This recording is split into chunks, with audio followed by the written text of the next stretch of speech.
Start करें? अच्छा, आप में से किसको याद है लास्ट क्लास में क्या पढ़ा था हमने? आपको याद है? बहुत लोगों को याद है। एक बार याद दिलाओ मुझे भी। मैं कुछ टर्म्स बता रहा था, जैसे बिजनेस ट्रांजैक्शन क्या होती है, याद है?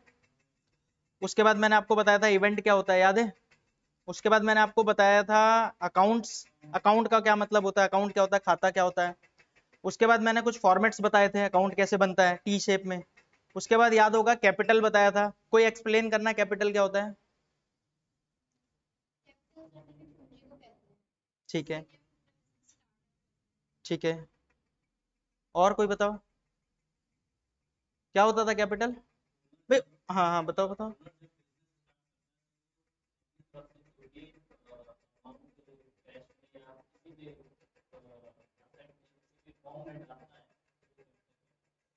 सही बताया आपने। और कोई बताओ, अपनी लैंग्वेज में बताओ, जरूरी नहीं है वही चीजें जो मैंने बताई थी सेम वही नहीं बोलना है आपको, अपनी लैंग्वेज में बताओ। मैं बोल देता हूँ एक बार कि भाई जो भी ओनर अपने पास से लगाता है, जैसा कि आपने बताया कि कोई भी ओनर अपने पास से लगाता है, आपने बोला इनिशियल, तो इनिशियल तो कैपिटल होता है, बाद में भी लगाएगा तो वो भी कैपिटल ही कहलाएगा, जरूरी नहीं है कि शुरू शुरू में ही लगाया। तो जब भी ओनर अपने बिजनेस में पैसा या फिर कोई भी सामान अपने पास से लगाता जाएगा, वो सारा क्या कहलाएगा? कैपिटल। ठीक है, चलो उसके बाद बात करते हैं ड्राइंग क्या होती है, बताओ, याद है? हाँ बताओ।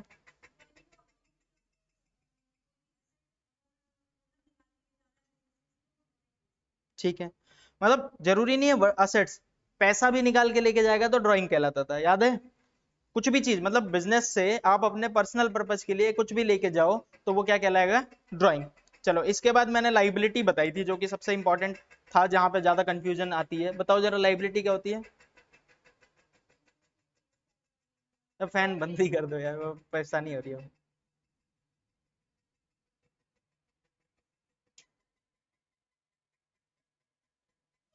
Thank you. ठीक है, स्टार्ट कर रहे हैं, हाँ बोलो।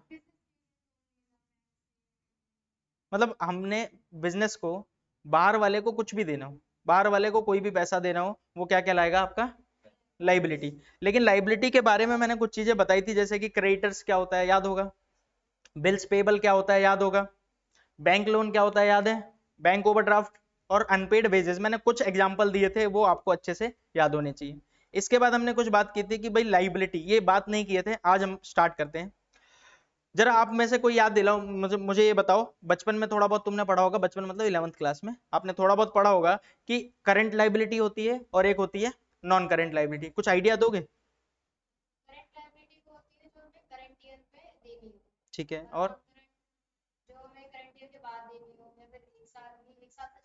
बिल्कुल ठीक आपने बोला वैसे तो, लेकिन मैं आपको एक बार एक्सप्लेन कर देता हूँ भाई, करंट लाइबिलिटी और नॉन करंट लाइबिलिटी। देखो, बिजनेस ने क्या बोला, मतलब बताया क्या गया, कि जितनी भी आपकी लाइबिलिटी होती है ना, उन लाइबिलिटी को दो भाग में बांट दो।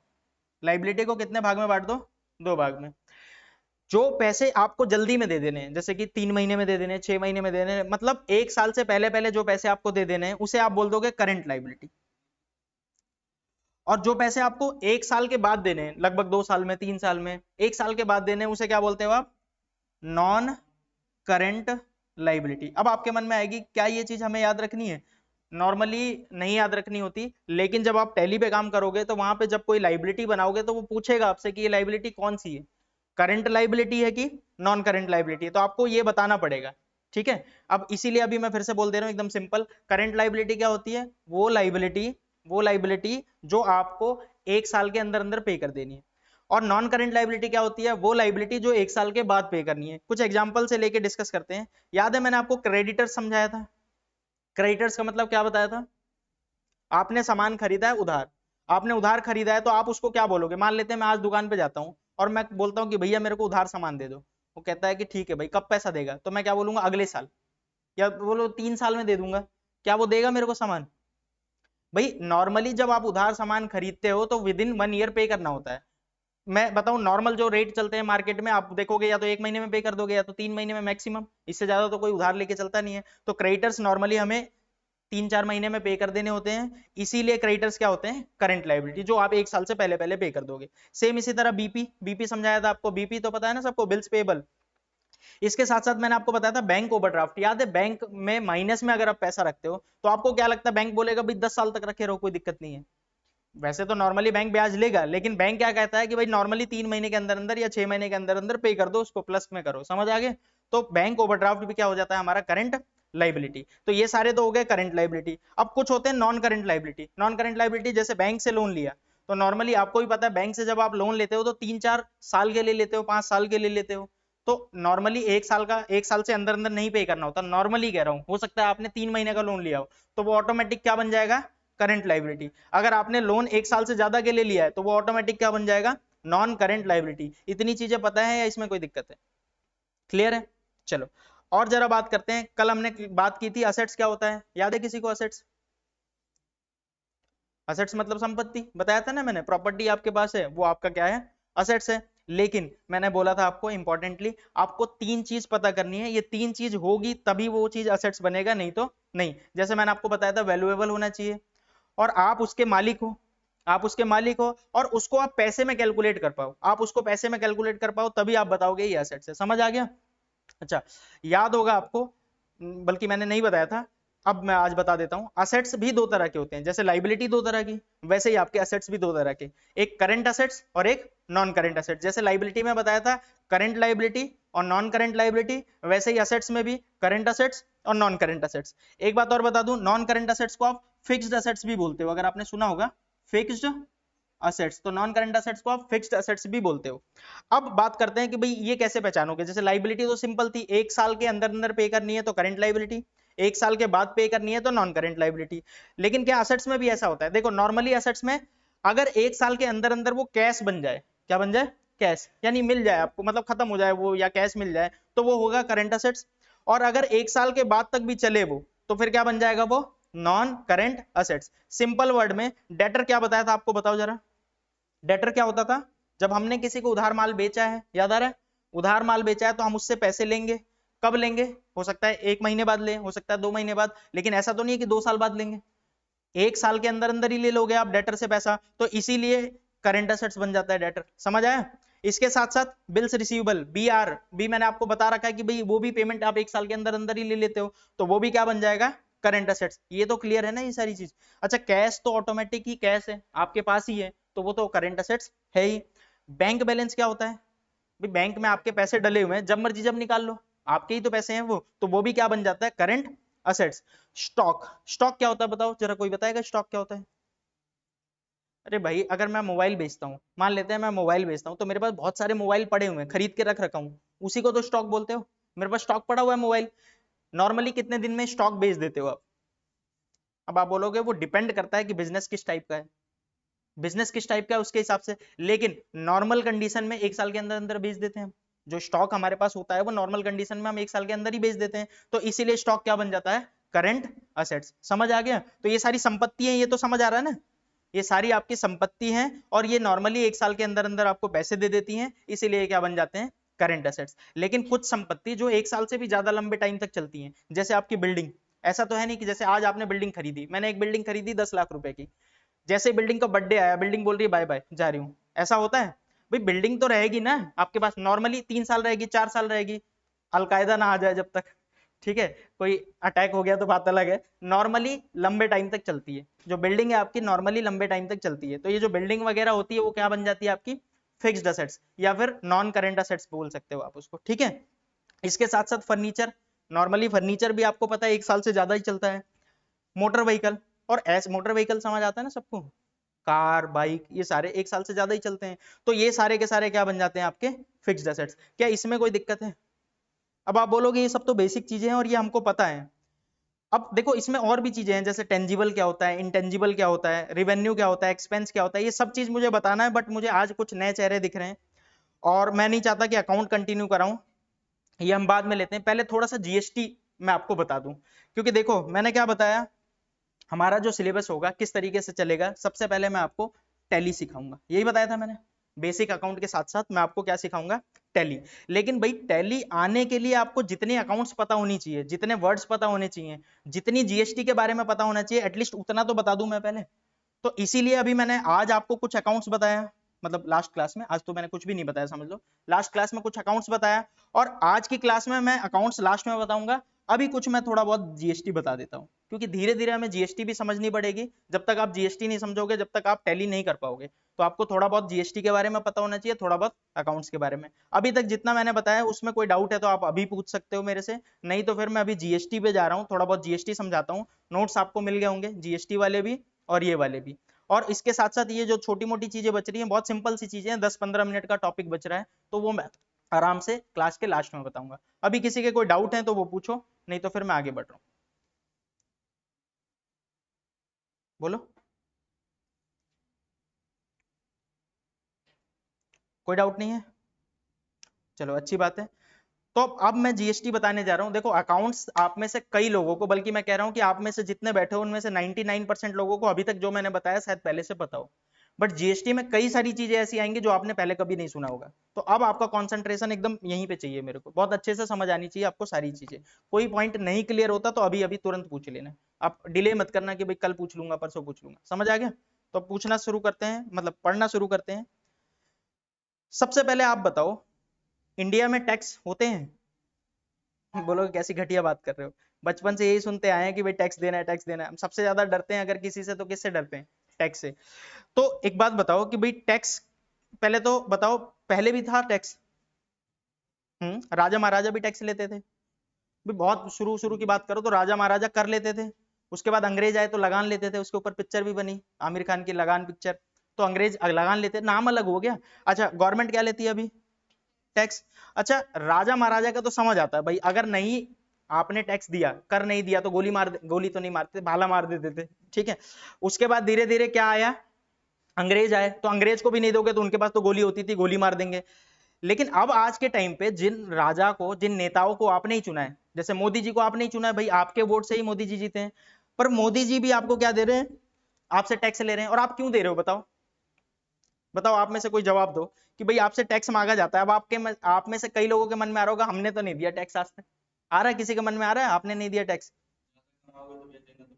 हाँ भाई कह रहा है ज्यादा कमाओगे तो देना पड़ेगा। मैं बताऊं, मैं बिल्कुल नहीं कमाता बट मुझे भी टैक्स देना पड़ता है। और आप अभी कमाते हो? नहीं कमाते ना, बट आप भी टैक्स दे रहे हो। अब आप बोलोगे कैसे कैसे टैक्स दे रहा हूं मैं, अभी समझाऊंगा मैं। आप में से सब यहाँ जितने बैठे हैं सब के सब टैक्स दे रहे हैं। एक छोटा बच्चा जन्म लेने के बाद से टैक्स देना शुरू कर देता है। अब कैसे कैसे देते हैं वो तो बात की बात है, लेकिन आप टैक्स दे क्यों रहे हो? बताओ जरा, कोई जवाब दो। मना क्यों नहीं करते आप, बताइए।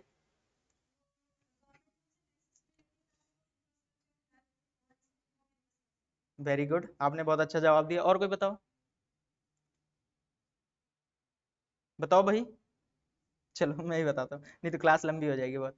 तो देखो नीड ऑफ टैक्स क्या है, आप देख रहे हो इंफ्रास्ट्रक्चर बन रहे जगह जगह पे, जैसे रोड बन गई। अब एक बार होता रोड बन रहा था आपके यहाँ गली के बाहर, मेरा घर के बाहर रोड बन रहा था, तो क्या गवर्नमेंट आई बोली 200-200 रुपए तो दे ही दो, 200-200 रुपए दो, चंदा रोड बन रहा है, ऐसा होता है कभी? नॉर्मली नहीं होता।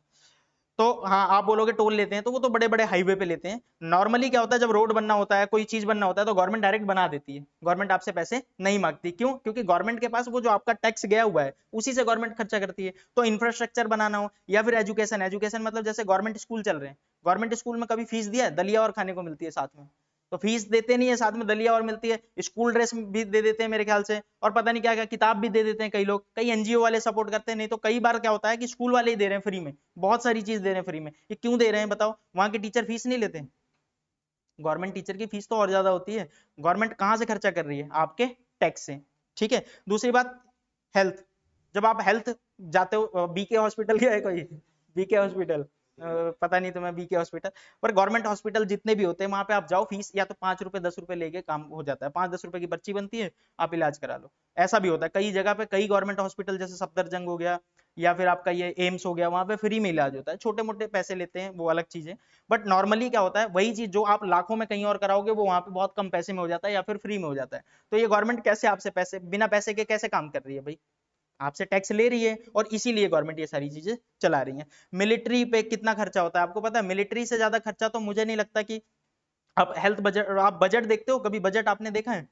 तो जो आपके टैक्स से पैसे आते हैं उसमें गवर्नमेंट बताती है कि हम इतना खर्चा यहाँ करेंगे, इतना खर्चा यहाँ करेंगे, इतना खर्चा यहाँ करेंगे मिलिट्री में। अच्छा अभी इसरो, आपने सबसे ज्यादा पॉपुलर हुआ इसरो ने अभी अभी चंद्रयान 3 लॉन्च किया, जो अभी कल परसों ही शायद वहां पे चांद पे जाके पहुंच गया, सक्सेसफुल रहा वो मिशन इनका। चंद्रयान 3 नाम था उसका ना।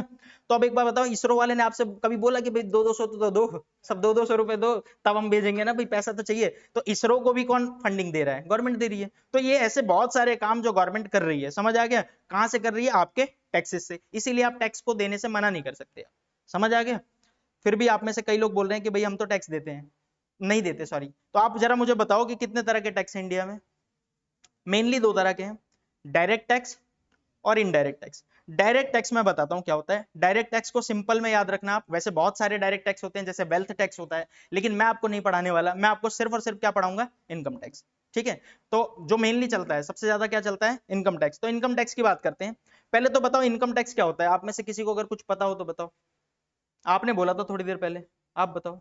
हाँ, आपने बोला था ना कि हम ज्यादा कमाते हैं तो टैक्स देना ही पड़ेगा, वो इनकम टैक्स होता है। देखो इनकम टैक्स पहले तो मैं समझाता हूँ होता क्या है। जैसे मान लेते हैं कि मैं एक नॉर्मल जॉब कर रहा हूँ, कंपनी में काम कर रहा हूँ, और मेरे को सैलरी मिलती है, मान लेते हैं 1 लाख रुपए पर मंथ सैलरी मिलती है। ठीक है? तो मैंने पूरे साल में कितना कमा लिया? 12 लाख रुपए। तो मैं कमा के बैठा हुआ हूँ आराम से। अब गवर्नमेंट क्या कहेगी? सुनो, साल खत्म हो गया, इस पूरे साल, साल कब शुरू होता है अकाउंट्स में? कब शुरू होता है साल? अप्रैल में शुरू होता है, और खत्म कब होता है? मार्च में। जैसे मान लेते हैं कि एक सिंपल सी बात करता हूं, अप्रैल 2023 में ये वाला साल शुरू हुआ है जो अभी चल रहा है, और खत्म कब होगा? मार्च 2024 में ये वाला साल खत्म होगा। तो 23 में शुरू हुआ और 24 में खत्म होगा। गवर्नमेंट कहेगी चुपचाप इतने दिन काम करो, मेहनत करो, पैसा कमाओ। पैसा कमाने के बाद क्या करना है? अब आपको आईटीआर फाइल करनी है। क्या फाइल करना है?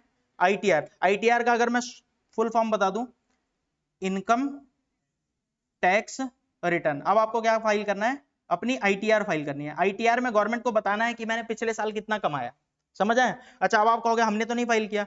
तो मैं एक बात बता दूं, अगर किसी की इनकम 2.5 लाख से ज्यादा होती है इन ए ईयर, साल में अगर आप 2.5 लाख से ज्यादा कमाते हो, तो आपको मैंडेटरी है आईटीआर फाइल करना। और एक बात बता दूं, आप सबसे ज्यादा पैसा कमाने वाले हो आईटीआर से।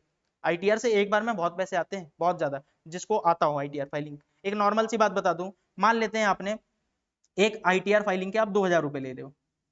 ठीक है? एक आईटीआर फाइल करने के, अगर किसी को आईटीआर अपनी फाइल करानी है, आपने बोला 2,000 रुपए, और आपने धीरे धीरे ऐसे करके 200 लोगों की आईटीआर फाइल कर दी। अब आप बोलोगे भाई 200 की क्यों आईटीआर हम कैसे फाइल कर सकते हैं, 200 कैसे बना देंगे? मैं बताऊं, 40-50 तो आपके अपने घर के आसपास ही मिल जाएंगे ऐसे लोग जिन जो 2.5 लाख से ज्यादा कमाते होंगे। उनको आप बताओ कि भाई इतना आईटीआर भरना इतना इंपॉर्टेंट है। आप अंदाजा लगाओ कितने रुपए हो गए?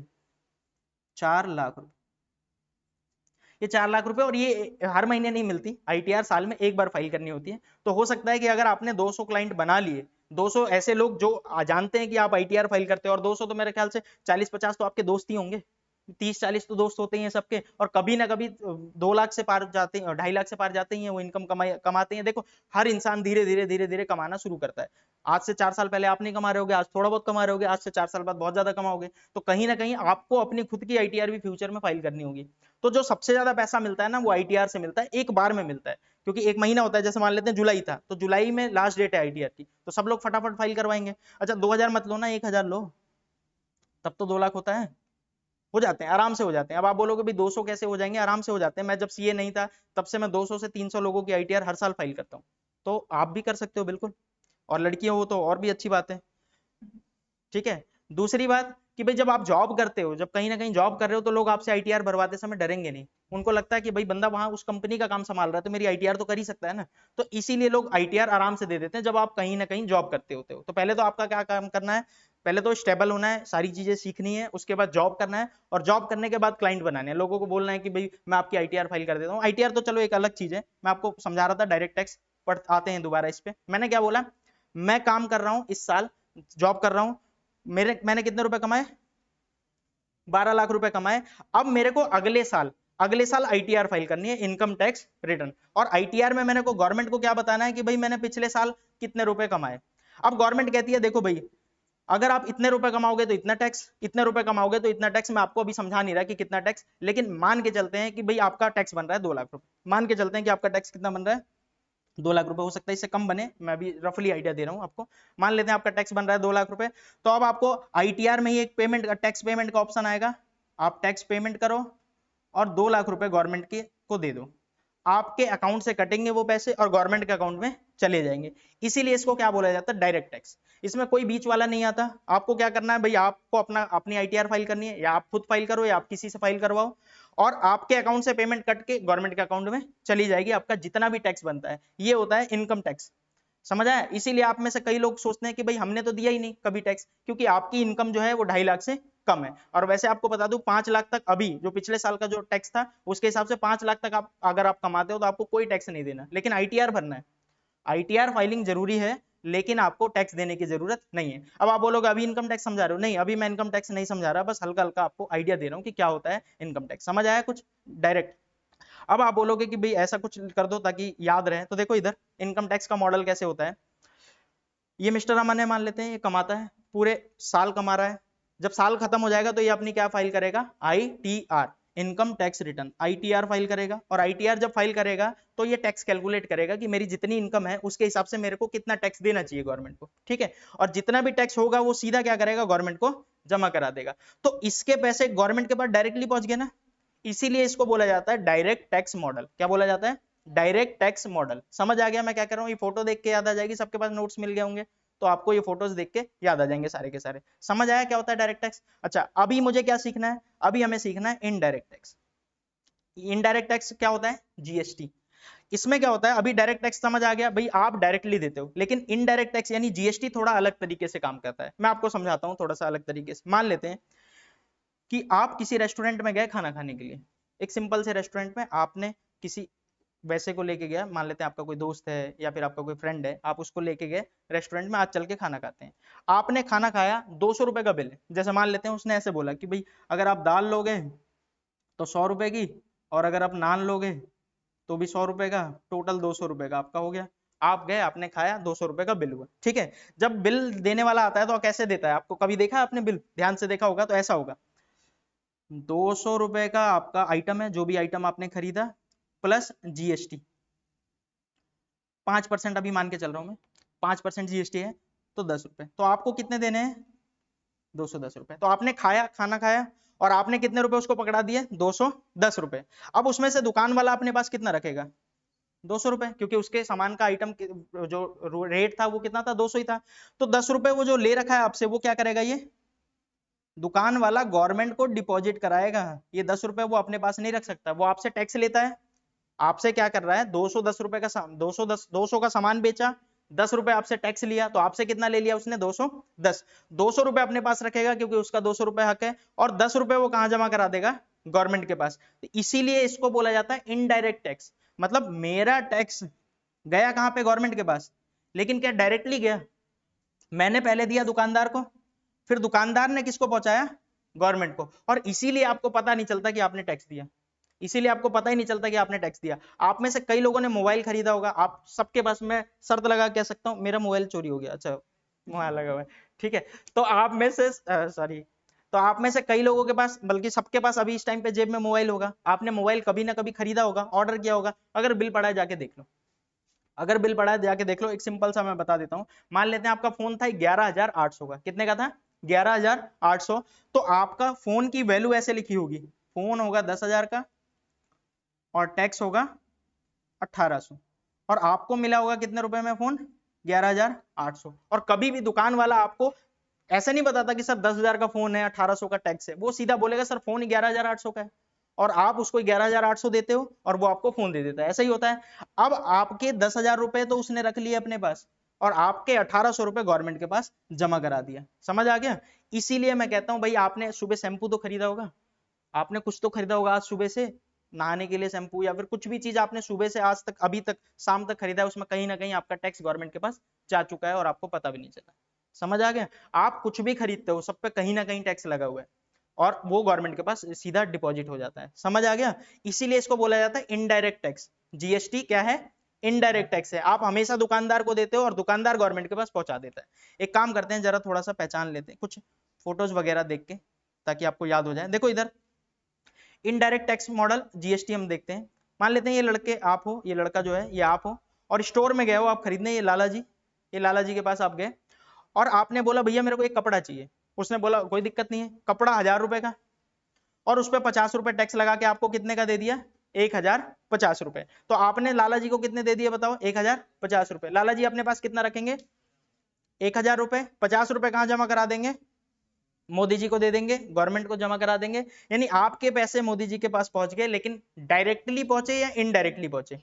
इनडायरेक्टली आपका दुकानदार के पास, दुकानदार से गवर्नमेंट के पास। समझ आ गया? इसीलिए इसको क्या बोला जाता है? Indirect tax. समझ आ गया? तो पहले तो कई बार ये भी दिक्कत आती है आपको, कई लोग ये पूछते हैं कि भाई डायरेक्ट टैक्स क्या होता है, कोई एक बता दो तो आप समझ जाओगे। आप बताओ ना जरा, कोई बताओ। इनकम टैक्स क्या होता है? Direct tax. उसमें हम डायरेक्टली गवर्नमेंट को टैक्स जमा करते हैं, इसीलिए इसको ऐसा बोला गया डायरेक्ट टैक्स। अच्छा, इनडायरेक्ट टैक्स कौन सा होता है, कोई एक बता दो। जीएसटी।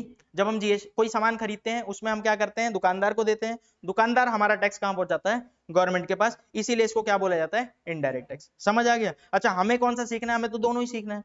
मैं आपको ये कोर्स कंप्लीट होने तक दोनों चीजें सिखाऊंगा, जीएसटी भी सिखाऊंगा और इनकम टैक्स भी सिखाऊंगा। समझ आ गया? लेकिन जो सबसे ज्यादा इंपॉर्टेंट है जॉब करते समय वो है जीएसटी। तो इसीलिए पहले हम जीएसटी सीखेंगे, इनकम टैक्स को हम बाद में सीखेंगे। ठीक है? तो अभी आज शुरू करते हैं जीएसटी। और जीएसटी की फुल फॉर्म कोई बताएगा मेरे को? आप बोल रहे हो जीएसटी का मतलब होता है गुड्स एंड सर्विस टैक्स। तो गुड्स क्या होता है और सर्विस क्या होती है बताओ? पहले तो नाम से क्या लग रहा है? गुड्स एंड सर्विस टैक्स मतलब अगर मैं गुड्स बेच रहा हूं उस पर भी टैक्स देना है, और अगर मैं सर्विस बेच रहा हूं उस पर भी टैक्स देना है। तो पहले तो ये पता होना चाहिए भाई गुड्स क्या होता है, और दूसरी चीज ये पता होनी चाहिए सर्विस क्या होती है। बताओ जरा, गुड्स क्या होता है, सर्विस क्या होती है? बताओ भाई, फोटो देख के तो बता दो यार। गुड्स मतलब कोई भी सामान। अगर सिंपल वर्ड में बोलूं तो जीएसटी में एग्जैक्ट जो मीनिंग है ना, सबसे लास्ट में मैंने लिख रखी है। अगर आप देखोगे हमारे नोट्स के सबसे लास्ट में, तो ये सबसे लास्ट में ही मैं आपको बताऊंगा, एक बार ये ओपन हो जाए। तो सबसे लास्ट में मैंने गुड्स की एग्जैक्ट मीनिंग रख रखी है, लिख रखी है, सर्विस की एग्जैक्ट मीनिंग लिख रखी है। बट अभी मैं वहां पे नहीं जा रहा, अभी तो मुझे आपको बेसिक ही समझाना है। लास्ट में पहुंचेंगे वहां पे, कल तक पहुंच जाएंगे वहां पे, या मैक्सिमम परसों तक पहुंच जाएंगे, उससे लेट नहीं पहुंचेंगे। तो देखो, जीएसटी की बात कर रहा था मैं। जीएसटी किस पे लगता है? गुड्स पे और सर्विस पे। यानी अगर आप गुड्स बेच रहे हो तो भी जीएसटी देना है, अगर आप सर्विस बेच रहे हो तो भी जीएसटी देना है। तो गुड्स का जरा बताओ, गुड्स क्या होता है? आप बोलो सिंपल, अगर मैं सिंपल वर्ड में बोलूं, कोई भी सामान दिख रहा है जो, जैसे कि मोबाइल दिख रहा है, सामान है, गुड्स है। टीवी क्या है? गुड्स है। चेयर क्या है? गुड्स है। और ऐसे ही बहुत सारी चीजें इस रूम में दिख रही है, जैसे एसी गुड्स है, पोडियम गुड्स है, ये कैमरा गुड्स है। ये सारी चीजें क्या है? गुड्स। अच्छा, सर्विस क्या होती है? जो जो अभी मैं आपको दे रहा हूं, मैं आप आए तो मैंने बोला 10 रुपए का पेन खरीद लो प्लीज, ऐसा कुछ बोला मैंने आपसे? नहीं ना। तो मैं आपको क्या दे रहा हूं? कोई गुड्स दे रहा हूं? नहीं, मैं आपको क्या दे रहा हूं? सर्विस। तो मैं आपको यहाँ पढ़ा रहा हूं तो मैं आपको सर्विस दे रहा हूं। अच्छा, कभी जब आप जाते हो टैक्सी वाले के पास, आप कभी जैसे मान लेते हैं आपको दिल्ली जाना है, तुगलकाबाद जाना है, आपने टैक्सी वाले को बोला भैया मेरे को बिठा के छोड़ दो वहां तक। तो टैक्सी वाला आपको बिठाता है और तुगलकाबाद में उतार देता है, और बोलता है कि भैया वो तुगलकाबाद में उतारते ही बोलता है 300 रुपए हो गए। तो आप उसको 300 रुपए निकाल के देते हो।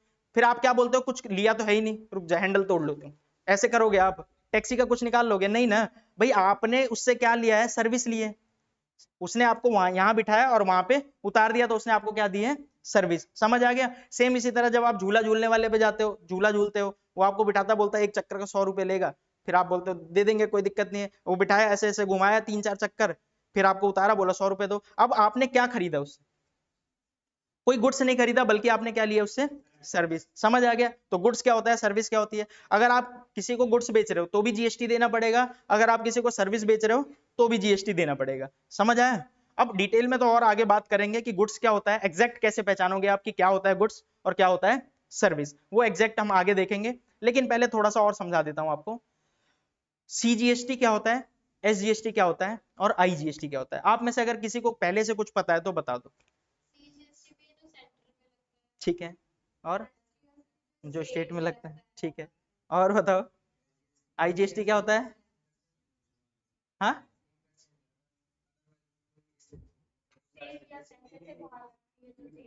चलो आप में से लगभग सबको ही पता है, और कई लोगों को नहीं भी पता, तो मैं तो जीरो से ही बताऊंगा। तो हम समझते हैं पहले कि भाई क्या होता है सीजीएसटी, क्या होता है एसजीएसटी, और क्या होता है आईजीएसटी। लेकिन उससे पहले थोड़ा सा मैं आपको बताता हूँ। पूरे इंडिया में, ध्यान से सुनना, पूरे इंडिया में हर आइटम पे कोई रेट, जीएसटी का रेट फिक्स कर दिया गया है। जैसे एक सिंपल सी बात करूं, मान लेते हैं एक मोबाइल है, तो मोबाइल पे गवर्नमेंट ने बोल दिया 18% टैक्स लगेगा। तो आप पूरे इंडिया में कहीं पे भी मोबाइल बेचो, जितने रुपए का बेचोगे उस पर 18% टैक्स देना पड़ेगा। समझ आ गया? सेम इसी तरह अगर गवर्नमेंट ने किसी भी चीज पे, जैसे जूते पे मान लेते हैं गवर्नमेंट ने, देखो एक बात मैं बता दूं, मैं जो भी रेट्स बोल रहा हूँ मैं ऐसे ही बोल दे रहा हूँ, यहाँ बोलो कि भाई नहीं 12 नहीं है 15 है 18 है, ऐसा कुछ नहीं। तो मान लेते हैं जूते पे गवर्नमेंट ने बोल दिया पूरे इंडिया में कहीं भी जूते बेचो 12% टैक्स लगाओ, तो आप पूरे इंडिया में कहीं पे भी सामान बेचोगे कितना टैक्स लगाओगे? 12%। तो जीएसटी के कुछ रेट्स होते हैं जो मैंने यहाँ लिख रखे हैं, कुछ आइटम पे 0% टैक्स लगता है। अब आप बोलोगे जीरो भी लगता है, हाँ भाई गवर्नमेंट चाहती है कुछ चीजों के रेट्स ना बढ़े, तो वहां पे क्या टैक्स लगा दिया? जीरो। वैसे ही कुछ चीजों पे 3% लगता है, कुछ पे 5 लगता है, कुछ पे 12 लगता है, कुछ पे 18 लगता है, कुछ पे 28 लगता है, और भी रेट्स होते हैं, बट अभी मैं इसके बारे में बात नहीं कर रहा। बस आप ये समझ लो कि पूरे इंडिया में आप कोई भी सामान खरीदोगे तो जो बेचने वाला होगा वो आपसे टैक्स लेगा। टैक्स कितना लेगा? वो हो सकता है 3% ले, हो सकता है 5% ले, हो सकता है 12% ले, हो सकता है 18%, हो सकता है 28%। अब आप बोलोगे हमें कैसे पता चलेगा कितना लेगा? तो देखो गवर्नमेंट ने पहले से ही फिक्स कर रखा है, इस आइटम पे इतना होगा, इस आइटम पे इतना होगा, तो नॉर्मली आपको पता होगा 28% लग्जरी आइटम पे लेते हैं लगभग। लग्जरी आइटम जो भी आप लग्जरी, जैसे एसी, एसी आप कह रहे हो लग्जरी आइटम है, ये जो टीवी है बड़ी सी दिख रही है आपको 65 इंच की, 65 इंच पे 28% ले लेते हैं, क्योंकि गरीब आदमी 65 इंच की टीवी देखेगा, वो कितनी देखेगा भाई? 32 इंच की दे दो, 28 इंच की दे दो, और भी जो भी कम होता है। तो सुन लो जीएसटी के कुछ रेट्स गवर्नमेंट ने बोल दिए हैं कि इंडिया में जब भी कोई सामान बेचोगे या कोई सर्विस दोगे तो उस पर इतना कुछ टैक्स देना पड़ेगा। समझ आ गया? चलो अब एक बात बताओ, टैक्स देना तो पड़ेगा, लेकिन इंडिया में कितनी गवर्नमेंट है बताओ? आप बोलोगे ये रहा इंडिया, और एक तो ऐसी गवर्नमेंट है जो पूरे इंडिया को चला रही है, जिसे आप बोलते हो सेंट्रल गवर्नमेंट, जो पूरे इंडिया को चला रही है, पूरे इंडिया को जो चला रही है। अभी कोई बता सकता है कौन है सेंट्रल गवर्नमेंट? बोलो बोलो। बीजेपी है ना इस टाइम पे सेंट्रल गवर्नमेंट। बीजेपी में भी कौन? मोदी जी, मोदी सरकार। ठीक है, तो अभी अधिकतर लोग क्या मोदी जी के नाम से ही जानते हैं, तो सेंट्रल गवर्नमेंट कौन है बताओ? मोदी जी समझ लो। ठीक है, अच्छा इसके बाद कुछ स्टेट गवर्नमेंट भी होती है क्या? एक पूरी एक सरकार पूरा इंडिया चला पाएगी? तो इंडिया को जगह जगह अलग अलग स्टेट में बांटे गए, छोटे छोटे स्टेट, जैसे यूपी एक स्टेट हो गया, राजस्थान एक स्टेट हो गया, हरियाणा एक स्टेट हो गया, कुछ यूनियन टेरिटरी भी है, पता है ना सबको? यूटी, पता है ना ये बात? नहीं पता? टोटल 28 स्टेट है इंडिया में। 29 नहीं 28 ही है यार।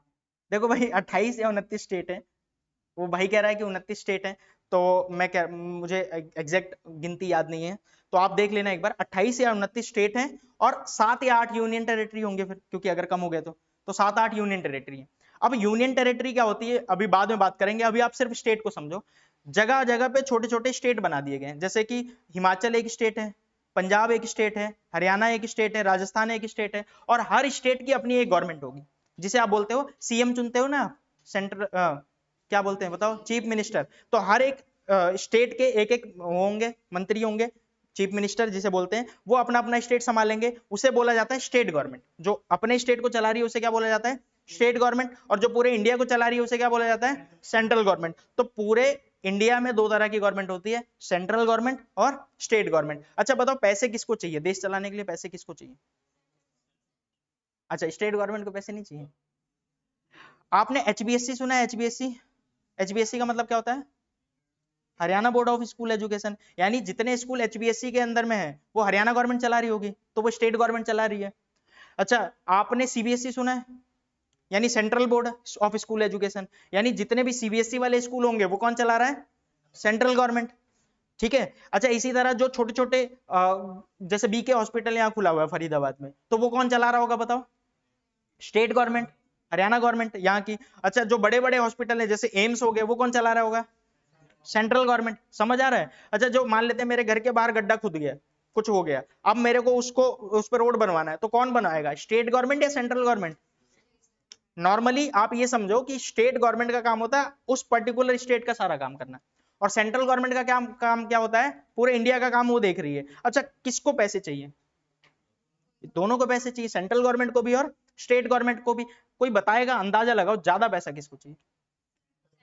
नॉर्मल सी बात है, सेंट्रल गवर्नमेंट को ज्यादा पैसा चाहिए। तो गवर्नमेंट ने क्या बोला, ध्यान से सुनो, बनाया ऐसा गया कि भाई इंडिया में दो तरह की गवर्नमेंट होती है, सेंट्रल गवर्नमेंट और स्टेट गवर्नमेंट। तो आप जो भी टैक्स लोगे, जो भी टैक्स लोगे उसको आधा आधा बांट देना दोनों, आधा सेंट्रल गवर्नमेंट को दे देना और आधा स्टेट गवर्नमेंट को दे देना। आप बोलोगे बात समझ नहीं आई, सही से समझाओ। चलो एक एग्जांपल लेते हैं, मान लेते हैं कि मैं मोबाइल का सेलर हूं, मैं मोबाइल बेचता हूं। अब मैं मोबाइल बेचता हूं तो मैंने एक मोबाइल बनाया, मतलब बनाया नहीं, 10,000 रुपए का बेच रहा हूं। अब 10,000 का मोबाइल बेच रहा हूं, मान लेते हैं आप में से कोई आया, मैं भी हरियाणा में रहता हूं, ध्यान से सुनना, मैं भी हरियाणा में रहता हूं और आप भी कहां रहते हो, हरियाणा में, सेलर भी हरियाणा का है और बायर भी कहां का है, हरियाणा का है। अब जैसे ही गवर्नमेंट ने क्या बोल रखा है, आप मोबाइल कभी भी बेचना 18% टैक्स लेना है, तो मुझे कितना टैक्स लेना है, 18%। इतना मुझे समझ आ गया, 18% टैक्स लेना है। टैक्स लेने के बाद कौन सी गवर्नमेंट को मैं दूंगा, बताओ जरा। गवर्नमेंट कहती है भाई दोनों को दो, आधा पैसा दे दो सेंट्रल गवर्नमेंट को और आधा पैसा दे दो स्टेट गवर्नमेंट को। अच्छा कौन सी स्टेट को, हरियाणा स्टेट को। यानी अगर मैं सिंपल ऐसे आपको समझाने के लिए आसान लैंग्वेज में बोलूं, तो हरियाणा मतलब मैं बोल दूं खट्टर जी, अभी इस टाइम पे हरियाणा को कौन चला रहा है, खट्टर जी, और सेंट्रल गवर्नमेंट कौन चला रहा है, मोदी जी। तो मैं जब मोदी जी बोलूंगा तो आप समझ जाना सेंट्रल गवर्नमेंट की बात कर रहा हूं, और जब खट्टर जी बोलूंगा तो आप क्या समझ जाना, स्टेट गवर्नमेंट की बात कर रहा हूं। समझ आ गया। तो अब मान लेते हैं जैसे ही मैं बेच रहा हूं और मुझे 18% टैक्स लेना है, दो लोग आ जाएंगे मेरे पास टैक्स मांगने के लिए। एक तो मोदी जी कहेंगे भाई मुझे टैक्स दे दो, कितना, 18 का आधा दे दो, 9%, जिसे आप बोलोगे सीजीएसटी। क्या बोलोगे, सीजीएसटी। सीजीएसटी की फुल फॉर्म सेंट्रल जीएसटी। जो आपको टैक्स देना पड़ेगा वो क्या देना पड़ेगा, सीजीएसटी यानी सेंट्रल जीएसटी। कितना देना पड़ेगा, 9%। 18% का टैक्स था ना, इस मोबाइल पे टैक्स जो था 18 था, अगर मोबाइल पे 12 होता तो फिर कितना देता सेंट्रल गवर्नमेंट को, 6%। अगर मोबाइल पे 5% मान लेते हैं टैक्स होता तो 2.5% मुझे सेंट्रल गवर्नमेंट को देना पड़ता और 2.5% मुझे स्टेट गवर्नमेंट को देना पड़ता। समझ आ गया। अच्छा सीजीएसटी मतलब सेंट्रल जीएसटी, और दूसरा क्या लगाना पड़ेगा मुझे, एसजीएसटी मतलब स्टेट जीएसटी। समझ आ गया। कितना, 900 और 900, तो सामने वाले से मैं 11,800 रुपए लूंगा। समझ आ गया। मैं दुकान ग्राहक को जिसको भी मैं फोन बेचूंगा कितना लूंगा, 11,800। इसमें से मैं अपने पास कितना रखूंगा, 10,000, और 900 कहां दे दूंगा, सेंट्रल गवर्नमेंट को यानी कि मोदी जी को, और 900 कहां दे दूंगा, खट्टर जी को। क्या ये बात समझ आई, ये पॉइंट क्लियर हुआ, पक्का ये समझ आया। ठीक है, अब ध्यान से सुनो। मान लेते हैं मैं बेचने वाला मैं हूं हरियाणा का, और मेरे पास जो मोबाइल खरीदने आया वो आया दिल्ली से। मैं मान लेते हैं ज्यादा पॉपुलर हो गया, दिल्ली से आया बंदा और बोल रहा है भाई मोबाइल दे दो। मोबाइल कितने का है, 10,000 का। वही टैक्स कितना लेना है, 18%। अब बताओ जो 18% लूंगा किस किस को देना पड़ेगा, आप बोलोगे सेंट्रल गवर्नमेंट को आधा दे दो और आधा स्टेट गवर्नमेंट को। सेंट्रल गवर्नमेंट को तो चलो आधा दे दूंगा, लेकिन कौन सी स्टेट गवर्नमेंट को दूं आधा, हरियाणा वाले को कि दिल्ली वाले को। भाई हरियाणा से खट्टर जी भी तो आ जाएंगे, बोलेंगे भाई मेरे यहां से माल बिका है मुझे टैक्स चाहिए, और दिल्ली से केजरीवाल जी आ जाएंगे, बोलेंगे सबूत दिखाओ, सॉरी केजरीवाल जी आ जाएंगे, बोलेंगे मुझे भी तो टैक्स चाहिए। भाई हरियाणा गवर्नमेंट को भी टैक्स चाहिए और दिल्ली गवर्नमेंट को भी टैक्स चाहिए। ऐसे केस में क्या करोगे आप बताओ, किसको दे हम। ऐसे केस में गवर्नमेंट ने बोला भाई ऐसे में तो बड़ी दिक्कत हो जाएगी, तीन तीन स्टेट आ जाएगी, एक तीन स्टेट नहीं दो स्टेट आ जाएगा, एक हरियाणा गवर्नमेंट को भी पैसा चाहिए, दिल्ली गवर्नमेंट को भी पैसा चाहिए और मोदी जी को भी पैसा चाहिए। ऐसे केस में आप एक काम करो, आईजीएसटी लगा दो। क्या लगा दो, आईजीएसटी। क्योंकि आप दो गवर्नमेंट को कैसे, दो स्टेट गवर्नमेंट को पैसा नहीं बांट सकते। आप तो क्या करो, बिल कैसे बनाओ, आप बिल बनाओ 10,000 रुपए का मोबाइल और लगाओ क्या, आईजीएसटी 18%, पूरा 18। आईजीएसटी का मतलब होता है इंटीग्रेटेड जीएसटी। सीजीएसटी का क्या बताया था, सेंट्रल जीएसटी।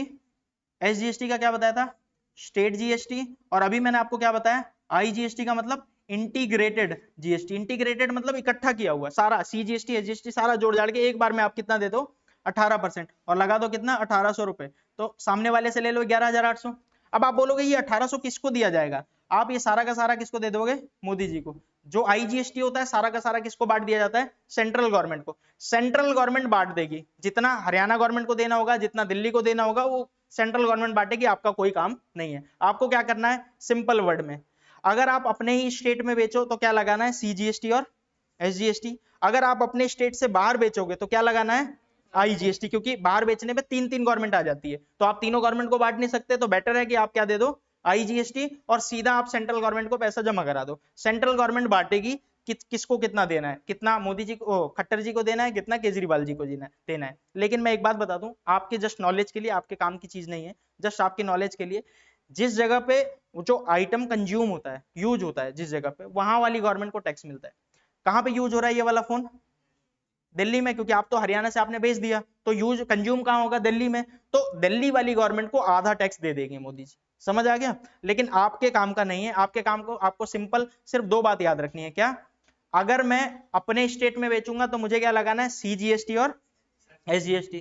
अगर मैं अपने स्टेट के बाहर बेचूंगा तो मुझे क्या लगाना है, IGST। इतनी बात तो क्लियर हो गई होगी, ठीक है। CGST SGST लगेगा तो जो भी टैक्स होगा उसका आधा आधा हो जाएगा, यानी कि अगर जैसे 5% वाला आइटम होगा तो 2.5 CGST लगेगा और 2.5 SGST। 12 वाला होगा तो आधा आधा मतलब 6-6, 18 वाला होगा तो 9-9, और अगर 28 वाला होगा तो 14% और 14%। समझ आ गया ये बात, ये पॉइंट क्लियर है। लेकिन अगर आप किसी और स्टेट में बेचोगे तो सिर्फ क्या लगेगा, IGST, और एक बार में पूरा टैक्स दे दोगे। जैसे 18% है तो पूरा 18%, 28% है तो पूरा 28%। समझ आया या कोई दिक्कत हो रही, बोलो भाई। चलो मैं इसी चीज को मैं लिख के भी दिखा देता हूँ। ये मैंने फोटो बना दी है ताकि आपके लिए पहचानने में आसानी हो। एक बार इसको ठीक से समझ लेते हैं। ये सेलर है, ये भी यूपी का है, और ये बायर है, ये भी यूपी का, यानी बेचने वाला भी यूपी का, खरीदने वाला भी यूपी का। इसे बोला क्या जाता है, लोकल सप्लाई। सेम स्टेट है ना दोनों, जब अगर दोनों सेम स्टेट होता है तो उसे क्या बोला जाता है, लोकल सप्लाई। याद रखना, ये वर्ड याद रखना, आगे चल के आपको काम आएगा। जब मैं सेम स्टेट में बेचूंगा तो मैं क्या बोल दूंगा, इसे लोकल बेचा है, लोकल सप्लाई। समझ आ गया, लोकल सप्लाई। और अगर आपकी सेल लोकल सप्लाई है तो कौन सा टैक्स देना है आपको, CGST और SGST। क्योंकि देखो टैक्स लेने कौन कौन सी गवर्नमेंट आएगी, एक मोदी जी आएंगे और एक कौन आएगा, स्टेट गवर्नमेंट। आपकी स्टेट गवर्नमेंट कौन सी है, यूपी में हो तो योगी जी होंगे। समझ आ गया, तो योगी जी को और मोदी जी को आपको पैसा देना है तो 9% CGST दे दो और 9% SGST दे दो, अगर टैक्स रेट है 18%। समझ आ गया, और अगर टैक्स रेट होता 28 तो 14% दे देते। क्लियर है ये पॉइंट मैं क्या कह रहा हूं। चलो अब आगे बात करते हैं। अगर यही सप्लाई होती सेंट्रल सप्लाई, सेंट्रल सप्लाई समझ रहे हो, सेंट्रल सप्लाई क्या, आप यूपी के हो, आपने बेच दिया किसी और स्टेट में, किसी और स्टेट में, अभी मैं मान के चल रहा हूं दिल्ली। वैसे दिल्ली स्टेट नहीं है, यूनियन टेरिटरी है, लेकिन आगे चल के डिस्कशन करेंगे यूनियन टेरिटरी क्या होता है, स्टेट क्या होता है। अभी आप स्टेट की तरह सब चीज को समझो, ठीक है। तो आप कहाँ के हो, यूपी के, और आपने बेच दिया दिल्ली में। अच्छा कितनी गवर्नमेंट आ जाएगी पैसा मांगने, देखो मोदी जी तो हर जगह आएंगे क्योंकि वो सेंट्रल गवर्नमेंट चला रहे हैं, पूरे देश में पैसा उनको खर्च करना, ज्यादा पैसा चाहिए। आप कहीं पे भी बेचो मोदी जी तो आएंगे, साथ में यूपी वाले सर भी आएंगे यानी हमारे योगी जी, और साथ में दिल्ली वाले भी आएंगे, केजरीवाल जी भी। तीनों को पैसा नहीं दे सकते, ऐसे केस में आपको क्या देना है, IGST। सीधा आप क्या पे कर दो, IGST। अच्छा IGST किसके पास जाता है, सेंट्रल गवर्नमेंट के पास। जब आप IGST जमा करते हो तो वो किसके पास चला जाता है, सेंट्रल गवर्नमेंट के पास। उसके बाद सेंट्रल गवर्नमेंट डिवाइड करेगी कि किसको कितना देना है, वो आपकी हेडेक नहीं है। हालांकि मैंने आपको थोड़ा सा समझा दिया कि किसको दिया जाता है, जहां पे कंज्यूम हुआ है सामान। तो कहां कंज्यूम हुआ था, इस केस में दिल्ली गवर्नमेंट के पास। तो आधा हिस्सा जो 9% बनता है वो 9% दिल्ली गवर्नमेंट को दे देगी ये सेंट्रल गवर्नमेंट, ठीक है। लेकिन आपका काम क्या है, आपका कोई काम नहीं है, आपको सीधा क्या लगाना है, IGST, और सेंट्रल गवर्नमेंट को जितना टैक्स होता है जमा कर देना है। समझ आ गया, ये पॉइंट क्लियर है। अच्छा एक दो चीज और बतानी है मुझे, आपसे पूछ लूं। अभी मैंने आपको दो तरह की सेल बताई, या तो आप अपने स्टेट में बेचोगे या तो आप अपने स्टेट के बाहर बेचोगे। जब आप अपने स्टेट में बेचोगे तो क्या बोला जाएगा उसे, लोकल सप्लाई। लेकिन क्या लोकल सप्लाई यही वर्ड गवर्नमेंट यूज करती है, नहीं, गवर्नमेंट कोई और वर्ड यूज करती है, टेक्निकल वर्ड, वो आपको याद रखना है। अगर आप सेम स्टेट में बेचोगे, ध्यान से सुनो, अगर आप सेम स्टेट में बेचोगे तो उसे बोलते हैं इंट्रा स्टेट सप्लाई। क्या बोला जाता है, इंट्रा स्टेट सप्लाई, या फिर मैं इसे बोल सकता हूं लोकल सप्लाई। समझ आ गया, लोकल सप्लाई हम बोलते हैं अपनी लैंग्वेज में ताकि आसान हो जाए, लेकिन जो गवर्नमेंट वर्ड यूज करती है टेक्निकल वर्ड, वो क्या वर्ड है, इंट्रा स्टेट सप्लाई। ये आपको याद रखना पड़ेगा। इंट्रा का मतलब होता है सेम, तो सेम स्टेट में सप्लाई किया। दूसरा, अगर आपने अदर स्टेट में सप्लाई किया, अदर स्टेट में यानी अपने स्टेट से बाहर बेचा है, तो आप इसे बोलोगे इंटर स्टेट सप्लाई, या फिर अभी मैंने क्या बताया था, सेंट्रल सप्लाई। याद आ रहा है, सेंट्रल सप्लाई। जब आप अपने स्टेट से बाहर बेचते हो, जैसे मैं हरियाणा का हूं, हरियाणा के बाहर कहीं पे भी बेचूं तो उसको क्या बोला जाएगा, सेंट्रल सप्लाई, यानी IGST, sorry inter state supply. अब मैं, मेरे को भी सबसे ज्यादा कंफ्यूजन इसी चीज में आती थी कि इंटर और इंट्रा में मैं भूल जाता था कि यार इंटर का मतलब क्या होता है, इंट्रा का मतलब क्या होता है। याद रहता था कि भाई इंटर क्या है, इंट्रा क्या है, ये नहीं याद रहता था कि इंट्रा का मतलब क्या होता है, इंटर का मतलब क्या होता है। तो इसको याद रखने के लिए एक सिंपल सा मैं आपको ट्रिक बता देता हूं। कभी आपने चुगली की है, चुगली, अरे जब किसी की शादी होती है तो आप जाके बोलते नहीं ऐसे, इंटरकास्ट मैरिज कर रखा है वो, धर्म भ्रष्ट हो गया उसका, ऐसा बोलते हो कि नहीं। वैसे तो आजकल कॉमन है, सबके सब करते हैं इंटरकास्ट मैरिज, कोई बड़ी बात नहीं है। बट आपने ये वर्ड सुना होगा इंटरकास्ट मैरिज। इंटरकास्ट मैरिज का मतलब क्या होता है, अलग कास्ट में किया। तो इंटर स्टेट का मतलब क्या होगा, अलग स्टेट में बेचा। समझ आ गया, तो इस तरीके से याद रखना, इंटरकास्ट मैरिज जैसे भाई अलग जगह पे शादी किया, वैसे इंटर स्टेट का मतलब अलग स्टेट में बेचा। और इंटर स्टेट में जब भी आप बेचोगे तो क्या लगेगा बताओ जरा, आईजीएसटी फुल रेट से। फुल रेट से का क्या मतलब है भाई, अगर 18% है तो पूरा 18 आईजीएसटी लग जाएगा, 12 है तो पूरा 12 आईजीएसटी लग जाएगा। और दूसरा क्या होता है, अब जब इंटर याद हो गया तो इंटर अपने आप याद रहेगा आपको। इंट्रा क्या होगा भाई, दूसरे स्टेट में बेचा है तो क्या हो जाएगा आपका, सॉरी सेम स्टेट में बेचा है तो क्या हो जाएगा आपका, इंट्रा स्टेट सप्लाई। समझ आ गया, जिसे आप सिंपल वर्ड में क्या बोलोगे, लोकल सप्लाई। और इसमें क्या लगेगा, सीजीएसटी और एसजीएसटी, और दोनों हाफ हाफ लगेगा, हाफ सीजीएसटी लगेगा हाफ एसजीएसटी। यानी अगर किसी आइटम पे 18% टैक्स है तो 9% सीजीएसटी लगेगा और 9% एसजीएसटी लगेगा। और मैंने फिगर में ये दे दिया है ताकि आपको याद कभी करना हो तो याद कर, देख के याद आ सकता है आपको। जैसे ये इंट्रा स्टेट सप्लाई, ये लोकल सप्लाई को मैंने लिख रखा है, लोकल सप्लाई को इंट्रा स्टेट, और सेंट्रल सप्लाई को क्या लिख रखा है, इंटर स्टेट। तो इस तरीके से आप याद रख सकते हो। अभी तक क्या क्या चीजें आपको समझ आ गई हैं, पूछ सकते हो आप। अगर अभी कोई डाउट है, लगभग हमने 1 घंटे की क्लास ले ली है, आपको कोई डाउट है तो आप पूछ सकते हो। बोलो, मैं वेट कर रहा हूँ, मैं 5 मिनट बाद नया टॉपिक स्टार्ट करूंगा। आप पहले बताओ, मुझे कुछ पूछना है, बोलो भाई। हाँ जी, कोई बात नहीं, पूछिए।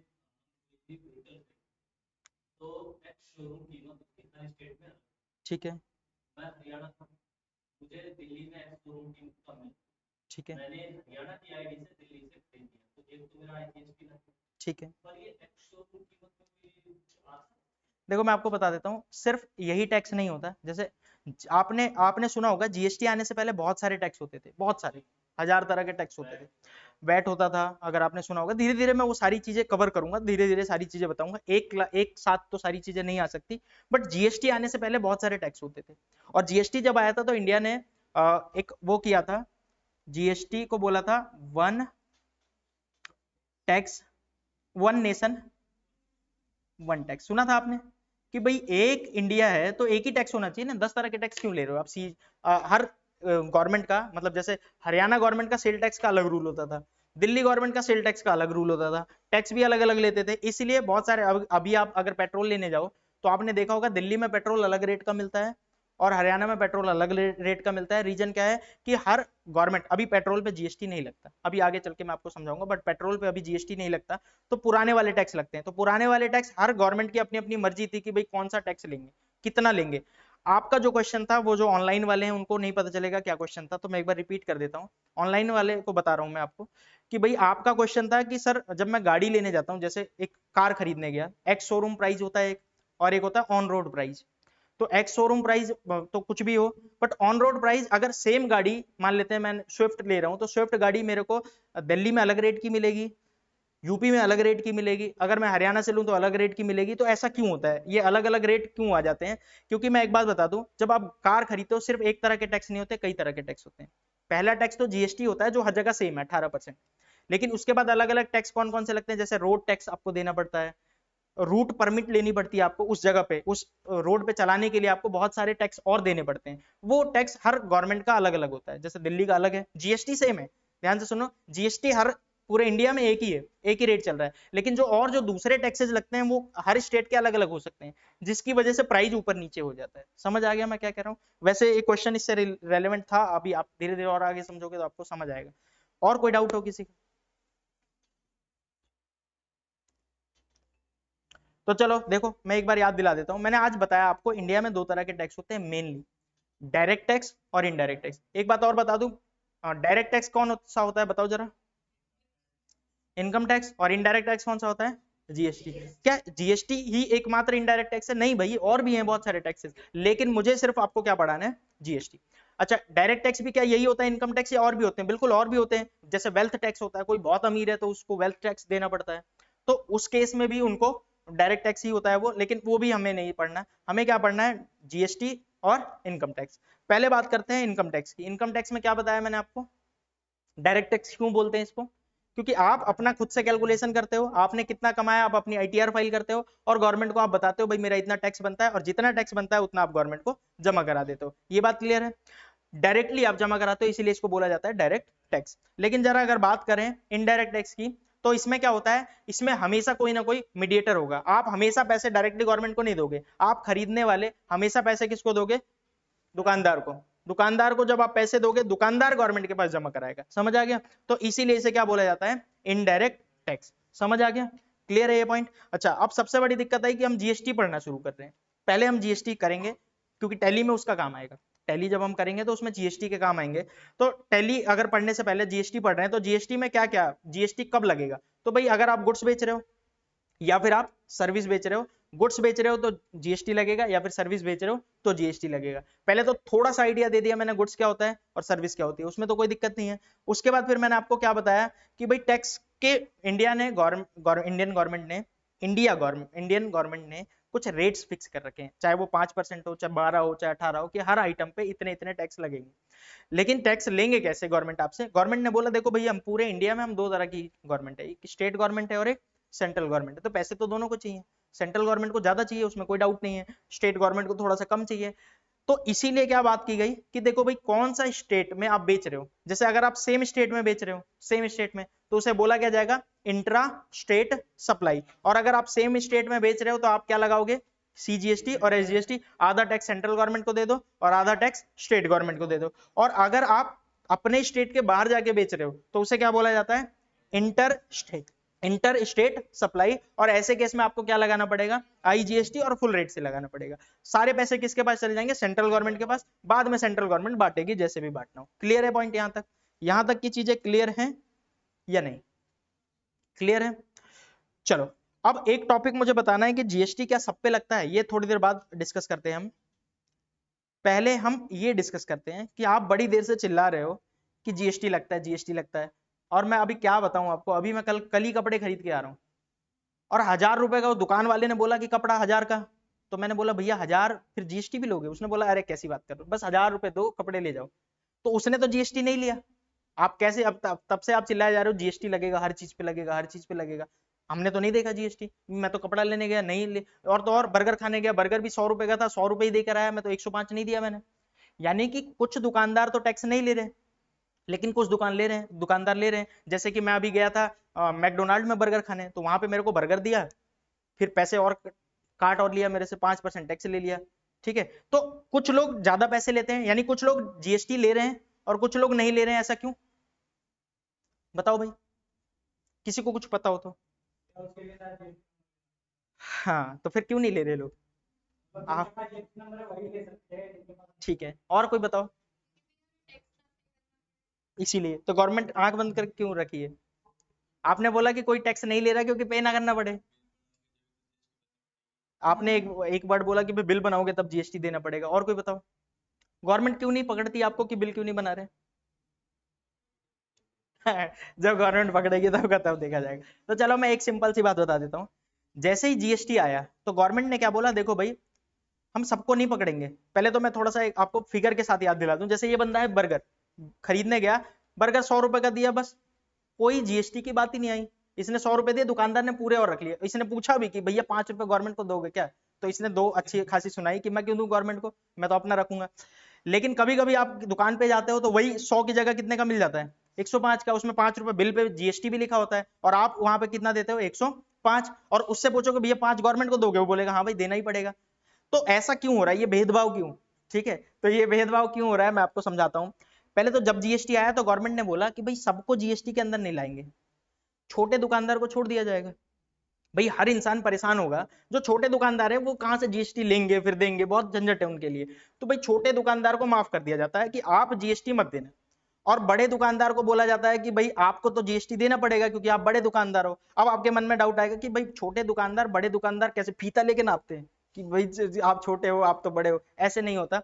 रियल लाइफ में सेल के ऊपर देखी जाती है। अगर आप एक पर्टिकुलर लिमिट से ज्यादा सेल कर रहे हो तो आप माने जाते हो कि बड़े दुकानदार हो। तो कई जगह जब आप मॉल वगैरह में जाते हो हमेशा आपसे जीएसटी लिया जाता है, क्योंकि वो क्या कहते हैं भाई हमारी इससे ज्यादा सेल है। और कई बार आप कचौड़ी खाने जाते हो छोटे छोटे दुकानदार के पास, तो वो नहीं लेते, कि कहते हैं कि हमारी इससे कम सेल है। समझ आ गया? जैसे मैं आपको बताता हूं थोड़ा सा, जैसे एक सिंपल सी बात करता हूं। लिमिट जो है 10 लाख, 20 लाख और 40 लाख की लिमिट है। अब आप बोलोगे ये कैसी लिमिट बता रहे हो, 10 लाख, 20 लाख, 40 लाख? तो कुछ आप क्या बेच रहे हो उसके ऊपर डिपेंड करता है। आप गुड्स बेच रहे हो कि आप सर्विस दे रहे हो, उसके ऊपर डिपेंड करता है, और दूसरा आप कौन से स्टेट में रहते हो उसके ऊपर डिपेंड करता है। अब बहुत ज्यादा डिटेल में तो मैं तब जाऊंगा जब मैं आगे आपको जाके बताऊंगा, अभी मैं हल्का हल्का आइडिया दे रहा हूं। आप बस इतना समझो कि कुछ स्टेट में अगर आपने 10 लाख से ज्यादा सेल कर दी तो आपको मान लिया जाएगा आप बड़े दुकानदार हो, और कुछ स्टेट में आपको 40 लाख तक की लिमिट मिल जाएगी कि भाई 40 लाख तक सेल करते हो तो आप माना जाएगा कि आप क्या हो, छोटे दुकानदार। 40 लाख से ज्यादा सेल करते हो तो आपको जीएसटी नंबर लेना पड़ेगा और आपको बड़ा दुकानदार माना जाएगा। समझ आ गया? यानी 40 लाख से कम आप अगर सामान बेचते हो तो आप बच जाओगे। अब आप बोलोगे देखो भले ही आप ये डिटेल में सारा बताना कौन सी स्टेट में 10, कौन से में 20, कहां पे 40, क्या लगता है, हरियाणा का तो बता दो, एटलीस्ट हरियाणा का तो बता दो, हमें कुछ तो आइडिया लग जाए। तो मैं आपको बता देता हूं, और ध्यान रखना ये जो भी मैं बता रहा हूं अभी सिंपल सा ही बता रहा हूं, सिंपल ही बता रहा हूं, धीरे धीरे चीजें चेंज होंगी। तो अभी मैं एकदम सिंपल वर्ड में एक लाइन में बोल देता हूं, कल को आके लड़ाई मत करने ले जाना भैया आपने तो इतना बोला था। जब मैं आपको रजिस्ट्रेशन बताऊंगा कि किसको जीएसटी नंबर लेना चाहिए किसको नहीं लेना चाहिए, वहां पे पूरे रूल बताऊंगा आपको। अभी मैं यहाँ पे सिंपल वर्ड में बोल दे रहा हूँ, अगर आप हरियाणा में सर्विस सप्लाई करते हो, क्या करते हो, सर्विस सप्लाई, तो आपको जो लिमिट है 20 लाख है। अगर आप हरियाणा में सर्विस दे रहे हो, सर्विस समझ आ रहा है, जैसे मैं आपको पढ़ा रहा हूं, तो अगर 20 लाख रुपए तक मैं आपको सर्विस देता हूं तो मेरे को जीएसटी नंबर लेने की कोई जरूरत नहीं है, और मेरे को कोई भी आपसे टैक्स लेने की जरूरत नहीं है, ना ही गवर्नमेंट को जमा कराने की जरूरत है। समझ आ गया? 20 लाख से कम है तो मैं बच गया। और अगर मैं गुड्स बेचता हूँ, गुड्स, गुड्स तो समझ आ रहा है, तो हरियाणा में आपको कितनी मिल जाएगी लिमिट, 40 लाख। अब हमारे कई सारे स्टूडेंट होंगे जो कह रहे होंगे हम तो हरियाणा में नहीं है, हम तो मुंबई में है, महाराष्ट्र में है, तो बताओ, तो महाराष्ट्र का भी सेम रूल है। अब और भी स्टूडेंट और होंगे जो दिल्ली में बैठे होंगे, उनका भी सेम रूल है, ठीक है। इनमें और भी कई स्टूडेंट होंगे राजस्थान में बैठे होंगे, उनका भी सेम रूल है। तो कुछ स्टेट ऐसे हैं जिनके यही रूल लगते हैं, मोस्टली स्टेट ऐसे हैं जिनके यही रूल है। अगर आप सर्विस देते हो तो 20 लाख तक आपको छोटा दुकानदार माना जाएगा, आपको कोई टैक्स देने की जरूरत नहीं है, कोई जीएसटी नंबर लेने की जरूरत नहीं है। और अगर आप गुड्स बेचते हो तो आपकी लिमिट कितनी हो जाएगी, 40 लाख रुपए तक आपको कोई जीएसटी देने की जरूरत नहीं है। समझ आ गया? इसीलिए आप कभी कभी किसी किसी बर्गर वाले के पास जाते हो तो वो जीएसटी आपसे क्यों नहीं ले रहा होता है, 100 रुपए का बर्गर 100 में ही क्यों दे देता है, क्योंकि वो डिक्लेयर कर रहा है, वो मान के चल रहा है कि मेरी जो सेल है वो 40 लाख से कम है और मैं क्या हूं, छोटा दुकानदार। समझ आ गया? ठीक है। लेकिन आपको मैं आगे चल के जब भी मैं बोलूंगा 20 लाख बोलूंगा, और आप 20 लाख ही याद रखना।